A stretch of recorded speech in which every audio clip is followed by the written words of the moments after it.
because he ignored his mother's phone call before committing suicide.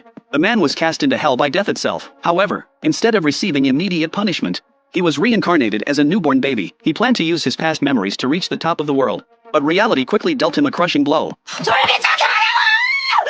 씨발 너 때문에 내가 커피 한 잔도 편하게 못 마시잖아! Looking at his new mother's erratic behavior, Choi-yi sensed a looming danger. The moment they got home, his mother slammed him onto the sofa. She screamed at her husband to go feed the child. The father seemed like a decent man at first, but then, the father noticed the baby formula had been expired for a year. The mother coldly replied that it didn't matter, saying it wouldn't kill the brat anyway. The father actually agreed with her, thinking that a baby wouldn't be able to taste the difference. 아이 맛있어. 아이 맛있다. 아이 맛있어. 안 먹어! 안 먹어! 아이 짜증나게 진짜.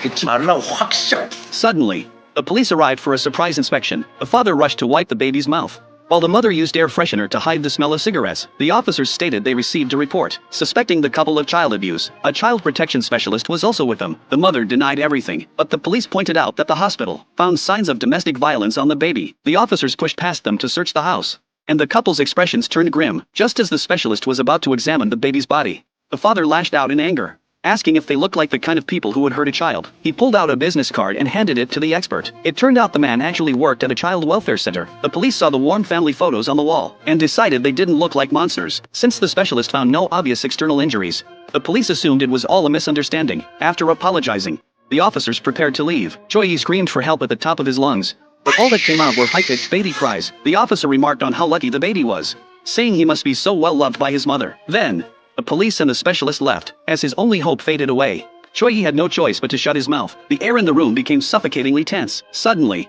the mother charged at him like a maniac. 내가 뭘 잘못했다고 경찰까지 오고 지랄이야! 네가 뭔데! She threw the baby hard onto the floor, then took a pillow and pressed it firmly over his face. When Choi-yi woke up again, he was back in the underworld. He screamed in rage, asking how such evil parents could exist in the world. But death told him that nothing in this world is guaranteed. He had always taken life far too lightly. Death forced him to remember the moment he jumped to his death. The life and death he considered so trivial was a precious opportunity that the murdered child never even had the right to choose. To punish his contempt for life, death granted him 12 chances at reincarnation, but the 12 people he would inhabit were all destined to die. If he could change one person's fate and save them, he could live out the rest of that person's life. Otherwise, he would be cast into the depths of hell for judgment. And just now, he had already wasted his first chance. With that, Death raised a pistol and pulled the trigger without hesitation. When Choi-yi regained consciousness, he found himself free-falling from thousands of feet in the air. What made him even more desperate was that he wasn't wearing a parachute. This beginning was truly on hell mode.